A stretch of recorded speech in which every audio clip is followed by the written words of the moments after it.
Retour plateau à présent pour le décryptage, mesdames et messieurs. Je suis avec Carles Kitome et Alessandre Besson. Messieurs, bonjour à vous. Bonjour Aneldo, Bonjour Alessandre Besson. Aneldo, bonjour Carl et bonjour aux amis internautes de Zaï TV. Alors, entre scandale vu le retour des Amazones Beach handballeuses et bien évidemment la Ligue professionnelle de football qui a connu son épilogue, mais avec plusieurs autres paramètres, on démarre par quoi selon vous? On démarre par ce qui est chaud. Pas les guépards. Pas les Amazones. Les Amazones. Ok, voilà.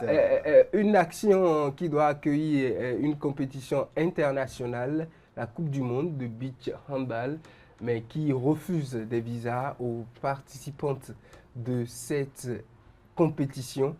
Normalement, visa, on parle d'un visa pour participer à une compétition internationale. Est-ce que déjà, ce n'est pas un fait qui va contre l'esprit du sport? Mais moi, je veux dire, c'est la première fois que j'apprends qu'on refuse le visa d'entrée à des sportifs qui veulent participer à une compétition. Je suis peut-être trop jeune, mais c'est la première fois que j'apprends ça comme ça. Le mondial est là, comme exemple. Oui, que j'apprends ça. Non, mais finalement, on a fini par accorder cela. C'était des caprices du pays organisateur. Je sais, il y a eu les Jeux Olympiques à Berlin, en Allemagne, il y a eu des problèmes et tout. Il y a même eu des enlèvements, on a vu des choses. Mais refuser à toute une nation, je ne sais pas que c'est déjà arrivé comme ça et que la compétition puisse démarrer sans tout un continent, parce que le Bénin était le seul représentant du continent africain à cette Coupe du Monde chez les femmes. Et je me pose encore des questions. Je me demande exactement ce qui s'est passé. C'est vrai que nous avons lu les communiqués de la fédération et tout, mais je me dis qu'il doit y avoir plus que ça, parce que j'estime que si la fédération a pu justifier des licences de tous ces joueurs et que tous les papiers sont prêts, je ne trouve pas de raison pour qu'on refuse. En plus que le Bénin n'est pas un pays d'attentats. Le Bénin n'est pas en conflit avec des gens, nous ne sommes pas des kamikazes. Le Bénin n'a jamais rien n'a jamais rien fait de ce genre pour que notre nation soit une nation qui soit crainte, qui soit à risque. Et on refuse, honnêtement, j'attends qu'on nous donne encore des détails. Donc pour moi, c'est surréel. Quand on connaît la discipline au niveau du handball béninois qui, depuis un moment, fait résonner son nom un peu partout, est-ce qu'on ne pressent pas, comme l'a dit Carles Kitome, qu'il y a une histoire derrière ce refus de visa? Ben, je ne dirais pas qu'il y a une histoire derrière ce refus de visa. Vous savez, c'est la politique de l'immigration de chaque pays. Mais est-ce que si je laisse d'abord le volet sportif et je me dis, quand on parle de refus de visa, c'est que on fait recours à la politique de l'immigration d'un pays. Un pays qui décide de voir comment régulariser l'entrée, la sortie sur son territoire. Je pense quand même que sur ça, chaque pays avait sa politique. Et pourquoi ils accueillent une compétition? Quand on vient sur le terrain du sport, je pense sincèrement que c'est des cas c'est des situations qui vont servir de jurisprudence prochainement. Et ça risque de porter sérieusement de cours au sport en général. Est-ce que vous pouvez comprendre que vous voulez recevoir une nation qui a de très bons joueurs et ils doivent venir chez vous et vous décidez unilatéralement de refuser d'accorder le visa aux meilleurs joueurs de cette équipe-là? Et vous avez dit c'est votre politique interne de l'immigration. Quand vous avez refusé, j'attends de voir si par exemple c'est au football, la CAF va peut-être réagir, la FIFA va réagir. Mais les gens vont leur dire, mais c'est des situations qui sont en train de se produire par rapport à la Coupe du Monde aujourd'hui. On en a vu au Canada avec le joueur ghanéen. Tout dernièrement, on a vu au Canada et même aux États-Unis, des visas ont été accordés à l'équipe, mais des joueurs précisément n'ont pas reçu le visa. C'est pour vous dire simplement que ça vient tordre le cou à l'esprit sportif. Le fair play que le sport draine. Le sport, c'est un atout, comment on appelle le sport, c'est fédérateur. C'est fédérateur, merci. Le sport est fédérateur et on ne peut pas avoir ces genres de situations. Malheureusement, pour le handball, on a vu le Bénin, quand on prend le communiqué, on a vu tout ce qui a été mené comme démarche du côté du Bénin. Je ne pense pas qu'il y ait un souci du point de vue administratif qu'on va imputer au Bénin. On a vu la fédération faire les démarches. la fédération, dans le communiqué, a même précisé que le ministère des Affaires étrangères, le ministère des Sports et même l'ambassadeur du Bénin au Maroc, tout ceux-là ont mis leur main à la pâte pour permettre de faire sortir ce qu'il faut pour permettre aux filles de se retrouver du côté du Zagreb. Malheureusement. Est-ce que la Croatie est un pays d'immigration? Le Bénin. Il y a combien de Béninois en Croatie? Malheureusement, on ne sait pas ce qui s'est passé. Le visa a été simplement refusé aux Amazones, alors que c'est des moyens financiers qui ont été déployés. Est-ce que la fédération plusieurs semaines de préparation depuis Cotonou, la fédération béninoise, plusieurs semaines de préparation à Cotonou avec l'appui du ministère des Sports, les filles se sont retrouvées du côté du Maroc pour faire l'affûtage, l'acclimatation, afin de pouvoir aller du côté de Zagreb pour quand même participer à cette compétition. Malheureusement, c'est la nouvelle qui est tombée hier soir, parce que jusqu'à hier dans la journée, personne ne savait ce qui se passait. À un moment donné, même moi, j'avais écrit à des confrères pour demander si demander si vous avez des nouvelles avant qu'on ne retrouve le communiqué qui justifie ce qui s'est passé. Et vous allez voir sur les visuels présentés par l'instance internationale de handball, vous allez voir les résultats, c'est 2-0, 2-0. En un mot, c'est des forfaits. On a constaté des forfaits pour les deux rencontres d'hier pour les Amazones, parce que le Bénin était censé. Le Bénin avait deux rencontres hier, notamment en face au Danemark. Non, mais c'est déjà et face au Philippines. C'est hier que nous avons l'information. On devait être déjà en liste hier. Il y a quelque chose qui ne va pas. Alors, moi, quand je prends tout ça, je pense que comment on appelle, le comité international olympique et les différentes confédérations sont interpellées. Dès maintenant, avec ça là, il va falloir vraiment revoir la chose par rapport à l'octroi de l'organisation des compétitions à certains pays. Parce que si la chose qui appartient à tout le monde, un pays donne sa caution pour organiser, et qu'en retour, on commence par poser des conditions pour écarter des pays, parce que ça là, c'est écarté. Le Bénin, le Bénin s'est battu pour décrocher sa qualification sur le terrain. C'est la première édition de la Coupe d'Afrique de beach handball. Les Amazones se sont battus pour décrocher la qualification sur le terrain. On n'a pas été, c'est pas sur papier qu'on nous a donné. On s'est battu, c'est de l'investissement. Et en retour maintenant, c'est ce qu'on impose encore. Je pense quand même que les autorités doivent vraiment réagir. C'est vrai que c'est la politique de l'immigration de chaque pays, mais il va falloir quand même réagir pour montrer aux gens quand même qu'on ne va pas nous traiter de politique d'immigration, acceptation de recevoir une compétition. Est-ce que les deux ne doivent pas aller de pair? Aujourd'hui, si un pays doit imposer des conditions pour l'immigration dans son pays, est-ce que ce pays ne doit pas tout simplement se retirer de l'accueil des compétitions internationales? Non, mais c'est pas ça, je vous le laisse pas dire. C'est l'international qui devait simplement sanctionner. Si, c'est normal, ça va de soi que les pays qui ne veulent pas recevoir tout le monde n'organisent pas de compétition. Parce que déjà, quand on va au niveau du mondial, il y a des limites qui sont faites par rapport à des supporters. Ce n'est pas possible. Le sport, c'est la fête. Le sport, c'est une symbiose entre plusieurs nations, entre les cultures. Maintenant, déjà, les États-Unis ont donné le top, la Croatie a suivi, et voilà, on ne sait pas où ça va finir demain. Et avec ce qui se passe, je crois que il faudrait que ce soit la réponse du berger à la bergère. Est-ce qu'il y a des Croates au Bénin? On doit les identifier, leur annuler tout ce qui leur permet d'être. Non, parce que ça n'ira pas à ce niveau. Je dis que ce qui s'est passé, c'est du sabotage. C'est la politique de l'immigration de chaque pays. Maintenant, pour l'organisation d'une compétition internationale, il y a ce qu'on appelle le cahier de charge. Je pense que pour l'organisation d'une compétition internationale, quand vous octroyez l'organisation, il y a un cahier de charge qu'on vous... Ils n'ont pas respecté le cahier de charge. C'est là où mon intervention tout à l'heure, quand je parlais du CIO, le Comité international olympique, de même que les instances, quand je prends par exemple le handball, nous avons la Fédération internationale du handball, l'IHF, qui a confié l'organisation de la compétition aux Croates, doit pouvoir interpeller la Croatie. C'est une fête mondiale. Tous les pays ont acquis leur qualification sur le terrain. Le Bénin, normalement, doit avoir suivant votre cahier de charge, le Bénin doit normalement y être. Qu'est-ce qui s'est passé? Je dis que prochainement, il va falloir que les instances internationales pour confier l'organisation d'une compétition internationale, dans le cahier de charge, il va falloir mettre l'accent dessus.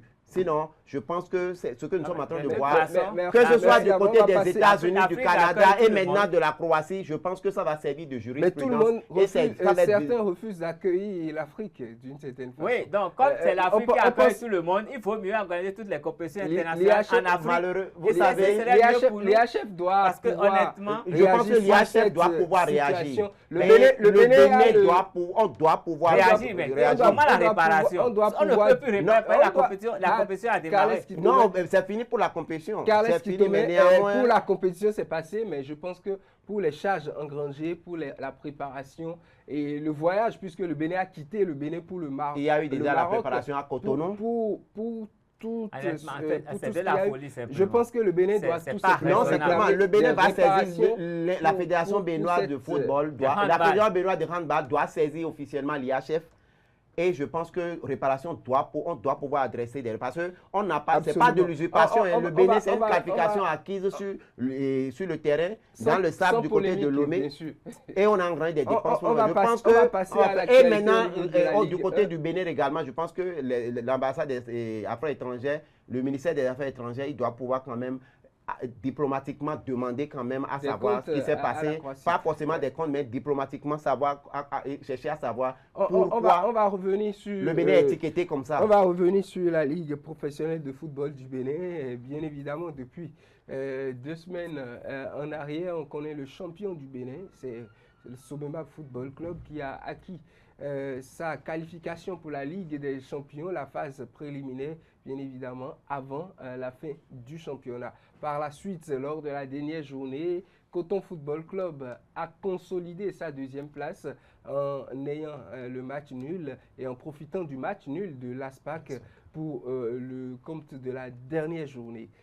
Ironie du sort, on apprend que Coton Football Club renonce à la participation à la Coupe de la Confédération africaine de football.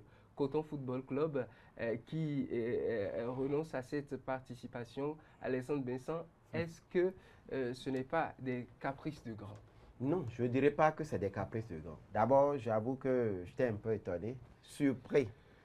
Puisqu'on connaît les ambitions de Exactement, Coton, le championnat. Et on a vu également saison comment le championnat a été discuté. J'ai lu une des interviews du président directeur de Coton Sport, Joël Debalé, qui disait simplement que s'ils avaient déjà annoncé leur intention de ne pas jouer la Coupe CAF, ça allait simplement fausser les jeux, vu la concurrence qu'on a enregistrée lors des dernières journées jusqu'à la fin du championnat. S'ils l'avaient annoncé avant, ça allait simplement fausser le jeu. Tu te dis quand même que c'était une réflexion, c'était une décision qui était dans les tuyaux. Vous pensez que si Coton était champion du Bénin et qualifié pour la Ligue des champions africains, Coton allait renoncer? Je ne vais pas prêter d'intention à un club, mais je me base sur le communiqué sorti par le club.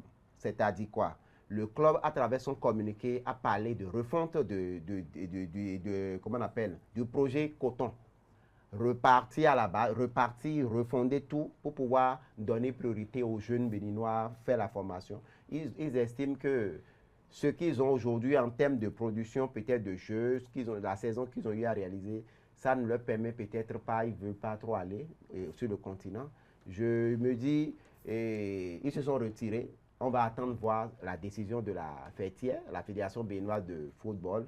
Mais je pense qu'ils ont avancé leurs arguments, même si c'est un peu surprenant. On a vu quand même, durant 34 journées, c'est bel et bien oui, durant 34 journées, les allers-retours à travers tout le pays, l'investissement qui a été consenti, on a vu tout ce que ça a donné en termes de supporters, d'enjeux sur le terrain. Et pour qu'à la fin, on se retire, je pense même que c'est quelque chose qui étonne. Mais bon, c'est la politique du club. On va maintenant voir ce que la fédération va faire. Mais il faut pas oublier de vue également que c'est vrai que le Bénin n'organise plus depuis quelques années la Coupe du Bénin. C'est normalement la Coupe du Bénin qui est. Et dont le vainqueur et se qualifie pour la Coupe de la Confédération. Le vice-champion du Bénin, normalement, n'avait pas droit. Oui, c'est pour ça qu'en commençant, j'ai dit... Depuis 2 saisons où la saison passée, le vice-champion du Bénin... Je rappelle quelque chose. Début de ma phrase, j'ai dit... Il y a longtemps qu'on a oublié ça. C'est vrai que maintenant qu'on se retrouve dans le cadre... Il y a 2 saisons, ils ont fait la Coupe de la CAF quand Dadja était champion. Coton s'est retiré. Bon, on va voir ce que la Fédération il y a 2 saisons en arrière. Mais seulement c'est un peu surprenant parce que c'est un peu surprenant. Dadja était champion. 2 saisons en arrière, Coton a joué la Ligue des Champions 3 fois d'affilée. Dadja a joué la Coupe CAF. Bien sûr. En tant que vice-champion, l'année dernière, on a vu Dadja champion, Coton vice-champion. Coton a joué la Coupe CAF. Pour cette saison, pour un club qui, en 5 ans d'existence, a été champion du Bénin 3 fois d'affilée, vice-champion du Bénin une première fois, et ce qui fait le titre de champion une deuxième fois lors de sa 5e année. Est-ce qu'une raison qui parle de refonte de cette équipe, de structuration de cette équipe, est-ce que ce n'est pas simplement trouver des alibis pour peut-être justifier ses caprices? C'est ce que je disais tout à l'heure, que mon vis-à-vis cherchait des arguments. Et je vais dire honnêtement que c'est une grande déception de voir Coton... La déception est partagée par tout le monde. De voir Coton dans ça. Parce que ce n'est pas beau. Ce n'est pas beau ce que Coton a fait. C'est pas beau pour l'image du football béninois. Et moi, je me rappelle, au moment où Dadja était en train de peaufiner son titre ici, nous avons reçu des confrères sur ce plateau qui ont dit qu'ils préféraient que d'autres soient champions parce que Dadja n'avait même pas les moyens d'aller sur la scène continentale. Ça avait été critiqué ici. Finalement, Dadja était champion. Dadja allait sur la scène. On a vu ce que Dadja a fait. Aujourd'hui, Dadja, après avoir été champion, est dernier du championnat, relégué en 2e division. Et son vice-champion, qui est encore vice-champion, refuse d'aller en compétition africaine. Ça veut dire qu'il y a un malaise quelque part. Il y a un problème. Il y a un problème parce que les 2 qui étaient les meilleurs l'année passée, aujourd'hui, l'autre est en 2e division et l'autre parle de refonte. Oui. Est-ce que quand on voulait changer de formule de championnat, ce n'était pas la meilleure occasion pour faire cette refonte-là? Parce qu'on en dit, on met tout à plat et les équipes qui pouvaient, au bout de la saison, on allait voir les meilleurs qui allaient faire la 1re division et les autres en 2e division. Donc, c'est-à-dire une refonte générale au niveau du football béninois. Quand je parle de caprice, je me dis, est-ce que Coton, si Coton avait eu le titre de champion à la place de Sobemap, est-ce que Coton allait sortir cette décision? Quand le communiqué justifie que c'était une décision qui était dans les coulisses. Avec un titre de champion, est-ce que Coton allait faire cela? Coton a tout fait pour être champion. Coton n'a pas été champion. Ils disent qu'ils ne veulent pas aller en compétition africaine. L'année passée, ils ont été vice-champions, ils ont été dans cette compétition. Oui. Ils ont démarré le championnat sous ce nouveau format, c'était la refonte. Coton a accepté de jouer, a fait les 34 journées. L'année d'avant, c'était déjà la refonte où on a dit, on a fait à 36 clubs, 2 zones, et les meilleurs seront en première division, les autres en 2e. Premiers de chaque zone. Et Coton n'a pas fait de refonte. On est venu à cette étape maintenant où les gens, quoi qu'on dise, les gens portent beaucoup d'espoir en ce club. Parce que c'est le club qui met plus de moyens que tous les clubs. Aujourd'hui, la constance, c'est le club même qui aujourd'hui, le football béninois, sur ces 5 dernières années, le club qui a le meilleur palmarès, c'est Coton. Donc, on décide tout d'un coup de faire... Est-ce que la politique sanitaire, on a demandé à tous les clubs d'avoir les catégories. Coton n'a pas fait tout ça. Et aujourd'hui, on parle de répondre. Pour moi, honnêtement, je pense qu'il devrait trouver une autre raison. Une autre raison pour justifier ce retrait-là. Ils ont envie de faire les réponses, c'est de leur droit. Bien sûr. Mais il faut que la raison soit une autre. Ils auraient pu laisser les autres clubs jouer autrement. Parce qu'ils ont, je vais dire, ils ont perturbé le championnat. Heureusement, hein, tu sais, Aspac aurait pu être vice-champion. Bien sûr. Aspac aurait pu être vice-champion. Le match ce match-là. On y reviendra. Est-ce que Coton ne s'expose pas dans cette situation à des sanctions? Non. Eh bien, attendons de voir ce que la Fédération béninoise de football va dire. Bon, ça dépend de qui dirige Coton. Si on veut juger à la tête du client, il pourrait ne pas y avoir de sanctions. Mais je dis, dans la règle, dans la norme des choses, si Coton refuse d'aller en compétition africaine... Sans raison valable? Non. Même s'il refuse, même s'il a des raisons, il doit avoir des sanctions, forcément. Bon, parce qu'ils sont déjoués. J'avoue sincèrement que on voit ce retrait-là de Coton profiter à un autre club qui on peut dire, mérite cela vu le parcours de la... non, il n'y a pas eu de tricherie dans le championnat. Donc, il ne faut pas dire qu'il mérite. Coton a été meilleur que Aspac. Coton a été meilleur que Aspac. On respecte Coton décide peut-être maintenant de se retirer, de ne pas aller sur le continent. Ben, on va voir. Si c'est le troisième l'Aspac qui, dans la foulée, accepte avec le communiqué officiel qui a été diffusé il y a quelques heures, l'Aspac qui accepte de participer, la même tendue de la fédération qui leur a écrit, qui accepte de participer à cette compétition. Aspac aujourd'hui qui voulait la deuxième place, puisque dans des conversations privées, on a vu Richard Biot protégé quand même. Et voilà, Richard Biot qui décroche une nouvelle fois après tant d'années en arrière. Est-ce que c'est décroché, on va dire? Oui. Aspac qui a maintenant la chance de se retrouver une deuxième fois. Est-ce que c'est de la chance ou bien quelqu'un laisse les francs? On a vu dans ce pays... Est-ce que c'est de la chance que l'Aspac a eu, l'Aspac a tout simplement décroché cela parce que nulle était la prestation d'Aspac qui a tout fait pour coller à ce peloton de tête. Peut-être qu'Aspac ne serait pas dans ce rôle aujourd'hui. Non, mais il faut voir, moi, je vais dire honnêtement que j'ai respecté le championnat béninois cette année. J'ai vu tous les clubs. Vous avez vu, de la première à la dernière journée, il y a eu jeu, il y a eu compétition. Et même avant la dernière journée, il était difficile de dire qui descendait en deuxième. Personne ne pouvait se garantir sa place, à part Sobemap qui l'a fait à une journée de la fin. Les extrémités étaient garanties. Sobemap, Dadje, on savait où chacun à part ça, plus personne ne pouvait jurer de son classement dans ce championnat. Donc ça a été âprement disputé jusqu'à la fin. Donc pour moi, tous les clubs sont bons. Tous les clubs ont fait un bon parcours. Aspac a très bien joué tout au long du championnat. L'équipe qu'on devrait plaindre dans tout ça, c'est Loto Popo qui a souvent été le dauphin de Coton. Et c'est l'année où il n'est pas dauphin de Coton que de Coton offre le billet. On dirait qu'Aspac a une bonne tête. J'avoue sincèrement que, bon, je vais être honnête, je n'ai pas encore pris connaissance du communiqué de Aspac pour voir éventuellement tout là. Il y a cela quelques jours. Je vais quand même me baser sur une partie que vous avez citée tout à l'heure. La fédération les a saisis. Ce qui revient à dire que officiellement, la fédération a changé. La fédération comment on appelle, a déjà validé, entériné la décision de Coton Football Club. Et a déjà essaie de tourner fait une démarche pour sauver quand même l'image du Bénin en ce qui concerne cette compétition africaine. Alors bon, on y va. Aspac, on a vu Aspac sur le terrain.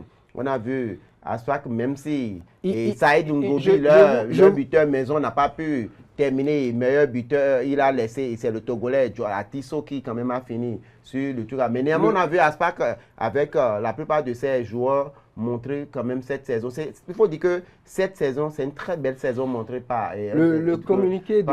le championnat était beau. Aspac aura la chance cette fois-ci. Il faut rappeler que la dernière Coupe du Bénin jouée, c'est Aspac s'était retrouvé en finale face à Esae Football Club qui avait décroché. Exactement. Aujourd'hui, Aspac qui va en compétition africaine avec un certain Richard Biot qui était avec il y a quelques années le coach d'Esae qui les a éliminés en finale pour participer à cette compétition. Je vous lis le communiqué de la fédération adressé bien évidemment au directeur général de Aspac Football Club. Il s'agit de Boni Akobi. Objet, désignation en vue de l'engagement au tour préliminaire de la Coupe de la Confédération de la CAF saison 2026-2027. Monsieur le Président, le comité transitoire de gestion de la Ligue de football professionnel du Bénin vous informe qu'à la suite de la renonciation officielle du club Coton Sport et en application stricte du principe du mérite sportif lié au classement général officiel de la saison 2025-2026, votre club, Aspac Football Club, est appelé à occuper la place devenue vacante. Par conséquent, en date de ce jour, le comité transitoire, bien évidemment, a porté cette situation à la connaissance de la Fédération béninoise de football et lui a indiqué Aspac Football Club comme club classé immédiatement Après Coton Sport, dans le classement de référence de la saison 2025-2026. Et plusieurs autres raisons ont suivi. Donc, le communiqué a été envoyé. Vous allez voir le test. Exactement. Et le début du communiqué, vous allez voir, suite à l'engagement. Il y a un mot engagement qui a été dans. Et Coton s'est retiré. Coton n'a pas voulu s'engager. On demande maintenant à Aspac. Aspac va donner sa réponse, mais je peux vous dire déjà que dans les coulisses, Aspac se réjouit de ça. On ne peut pas que ce soit. On sait que Aspac a cherché un retour en compétition africaine depuis plusieurs années. Et cette année, on a vu Aspac qui s'est vraiment battu. Donc, voir Aspac accepter, je pense quand même que ce n'est qu'une logique. Hein. On a vu jusqu'à la dernière journée, on se disait que Aspac pouvait bel et bien chipper la deuxième place à Coton.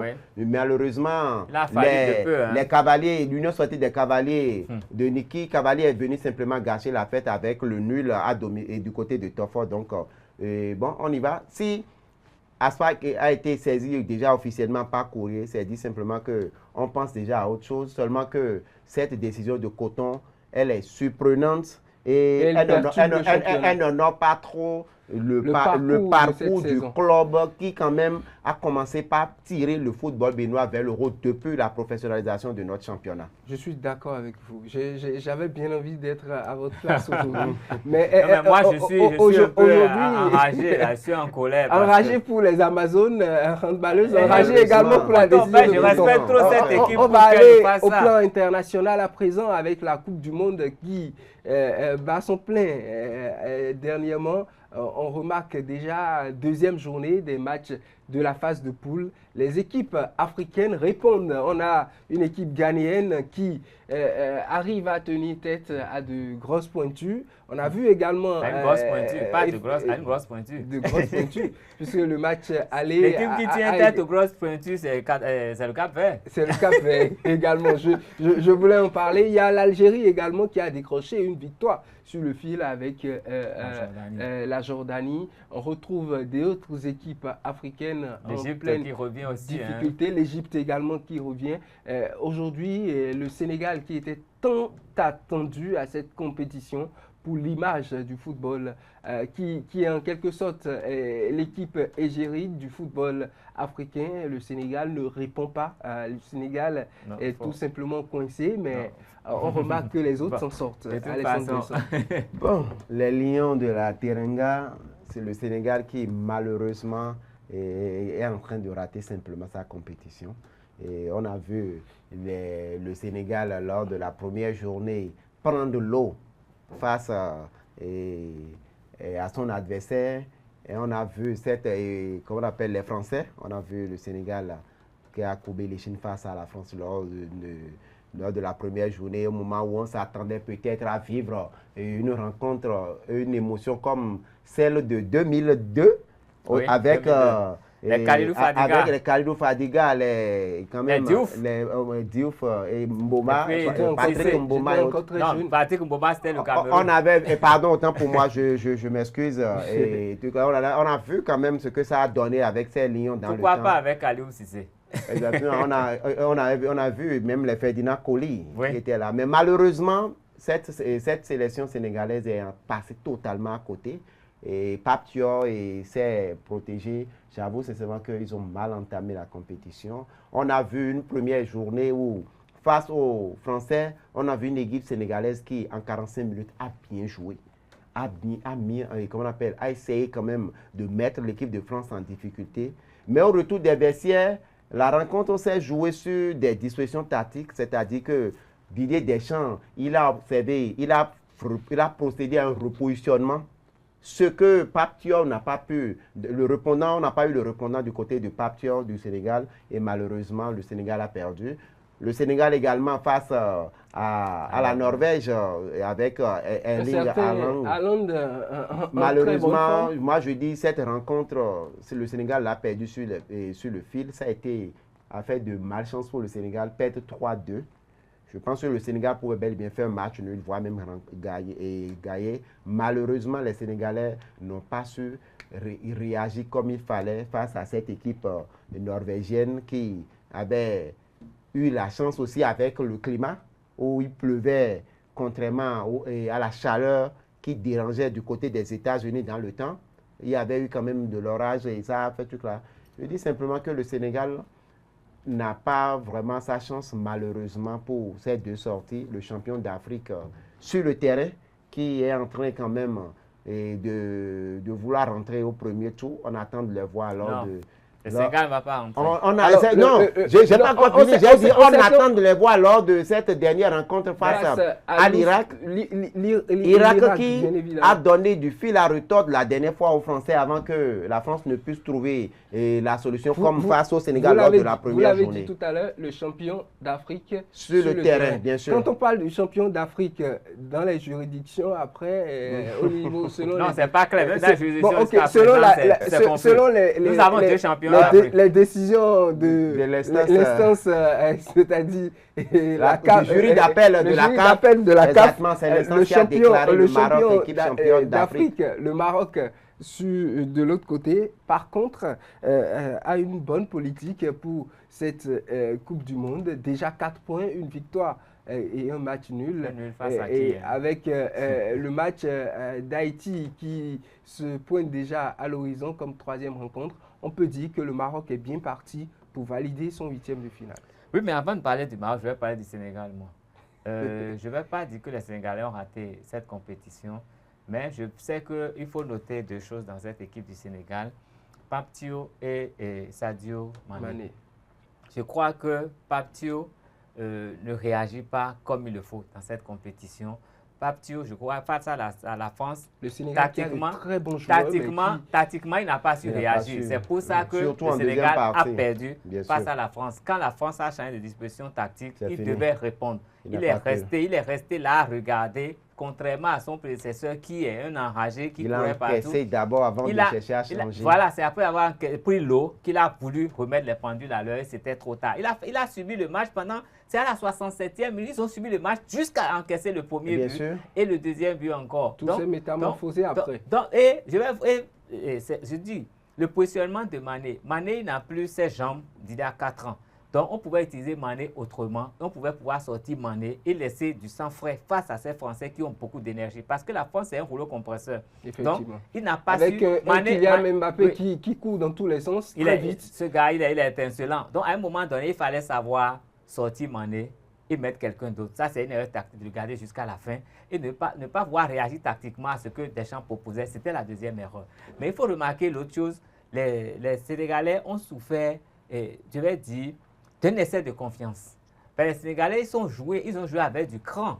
Ils ont voulu faire jeu égal avec la France. Ils n'ont pas cherché à voir un classement quelconque. Ils sont venus jouer leur champ. Alors que vous avez vu les Ghanéens hier. Les Ghanéens ont su qu'il y a un petit écart.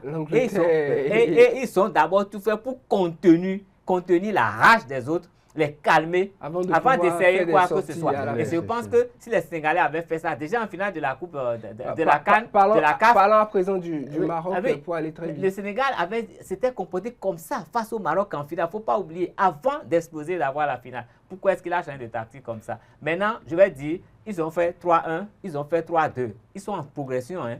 Ça veut dire que pour l'autre match là, non, moi je les vois gagner et passer au deuxième tour. Qui aujourd'hui a déjà sa qualification. Le Maroc a son ticket, mais quand on voit l'entame de compétition du Maroc là, on doit savoir que ça doit marcher. Le Maroc qui commence avec 1-1 face au Brésil, les gars ils sont confiants. Et ça veut dire que tactiquement, ils ont eu le répondant et les deux autres équipes dans leur poule n'étaient plus un gros problème pour eux parce qu'ils sont en confiance. Ce n'est pas un essai de confiance à ce niveau, mais leur confiance est venue de ce qu'ils ont produit comme jeu. Du coup, c'est bien pour eux d'aller plus vite. L'autre équipe africaine, l'Algérie, l'Algérie avec sa victoire contre la Jordanie, je parlais de la Tunisie, malgré le changement, avec l'arrivée d'Hervé Renard, ça a encore vu l'eau d'une certaine façon. On a eu une défaite 4-0 par la suite, alors que tout prédestinait Hervé Renard comme le dieu qui pouvait sortir cette équipe de son enfer. C'est mal connaître le football que ce qui est de dire que Hervé Renard pourrait venir corriger le tir. Vous savez, quand on procède à des changements comme ça, surtout le remplacement d'un entraîneur en pleine compétition, c'est un coup psychologique que le joueur reçoit. Mais la Côte d'Ivoire, alors, c'est vrai qu'on a vu la Côte d'Ivoire, c'était la première. La Tunisie voulait ressembler à la Côte d'Ivoire, un changement d'entraîneur et gagner la Coupe du Monde. Aujourd'hui, la Tunisie, quand vous prenez la Tunisie, vous savez, dans les compétitions de catégorie d'âge, c'est rarement on voit encore la Tunisie. Oui, c'est dit simplement que la relève n'y est plus. Oui. Et c'est dit, ceux qui sont là, on fait avec. Donc, Renard ne peut pas faire de la magie. C'est vrai qu'on a, comment on appelle, Sabri Lamouchi, on l'a débarqué. On s'est dit peut-être que le second, l'homme à la chemise blanche, allait simplement venir. Il était dans les tribunes.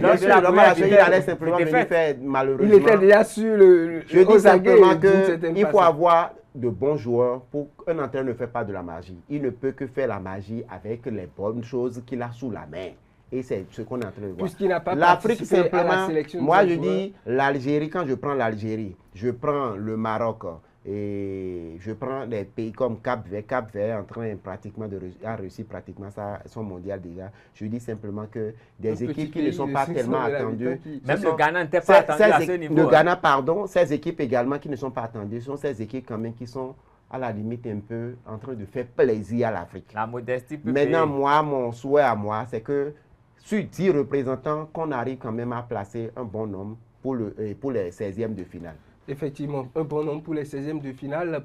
Rapidement pour finir, vous voyez la prestation de l'Argentine tenant du titre. L'Argentine avec un certain Lionel Messi qui se bonifie, on dirait, au fil des années, 4 ans après le sacre de 2022. L'Argentine revient avec un Lionel Messi étincelant qui, en 2 matchs, inscrit 5 buts.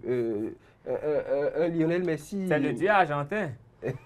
Messi a le dieu à 5 buts et 5 Est-ce que c'est parti pour un doublé de l'Argentine pour la Coupe du Monde? Quand on regarde les prestations de toutes les équipes, on a l'impression que les finalistes de l'édition précédente sont au rendez-vous. La France, mais on est qu'au début de la compétition. Qui ont pas l'oublier. Je pense qu'à partir des 16e de finale, le jeu va être plus resserré.